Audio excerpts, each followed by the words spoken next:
All right, welcome. We're diving right in to build a marketing study guide based on the groundbreaking work of Professor Byron Sharp. So get ready because we're about to take a sledgehammer to one of the biggest, most treasured myths in the entire industry, brand loyalty. I want you to just think for a second about your favorite brands. Do you feel this deep, almost emotional connection to them? You know, marketers have spent billions trying to build that kind of die-hard devotion. But what if that whole idea is just wrong?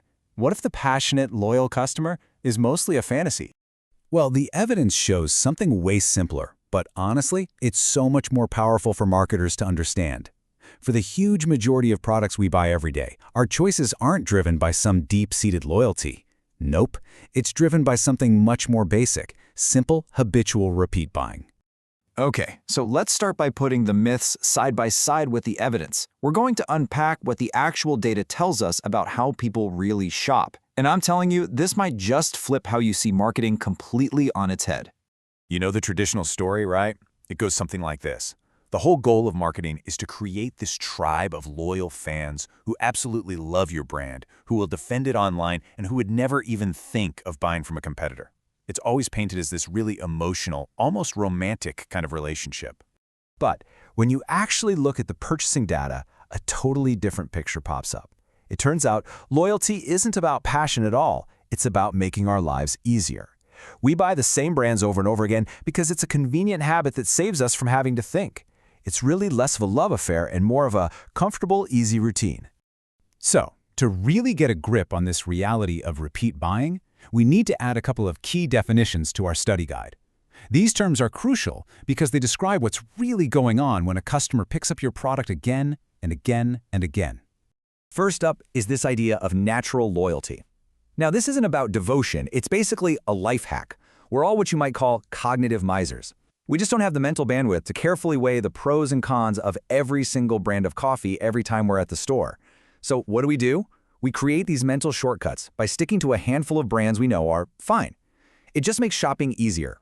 And that leads right into this next concept, loyal switchers, which, let's be honest, describes pretty much all of us.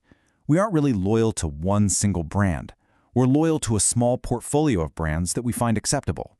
You know, maybe a bounce between Coke and Pepsi or Colgate and Crest, depending on what's on sale or whatever's easiest to grab. You're still loyal to that category, just not to one single player in it. And I mean, the numbers just make this crystal clear. Just look at this data. Across all these super common product categories, the percentage of people who are 100% loyal, the ones who only buy one brand all year long, is tiny. We're talking 10% for toothpaste, and look at laundry detergent, just 6%. The overwhelming majority of your customers are buying your competitors' products too. So the whole thing is summed up perfectly in this fantastic phrase. Most brand loyalty is prosaic, not passionate. Prosaic, it just means ordinary, dull, everyday. It's a loyalty born from habit, not from the heart. And let me tell you, getting your head around this is probably one of the most important things you can do in marketing. Okay, so we've established that most of our repeat purchases are just habits. Now let's dig a little deeper into how the type of thing we're buying changes our behavior. Because, not all buying decisions are created equal. I mean, it all boils down to this, right? Do you spend the same amount of time and mental energy thinking about which brand of salt to buy as you do about which car to buy? No way. Of course not. And that huge difference is what marketers call the involvement spectrum. So on one end of that spectrum, you've got high involvement decisions, like buying a house or a car.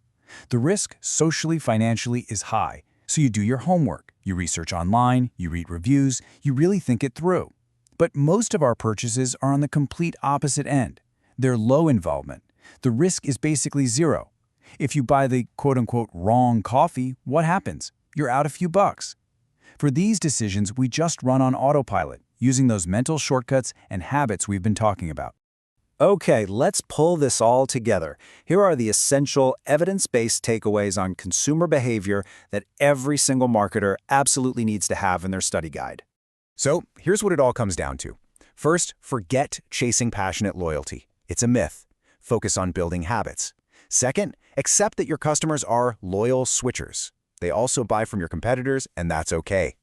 And finally, since most of their decisions are made on autopilot, the real key to growing your brand isn't about creating diehard fans, it's just about making your brand incredibly easy to remember and super easy to buy. And that leaves us with this one last, huge question. If you accept that loyalty is just a practical habit, well, that changes everything. It forces you to ask, what really drives brand growth? If it's not loyalty, then what should you actually be doing to get more people to buy your brand more often? Answering that, well, that's the core challenge of modern evidence-based marketing.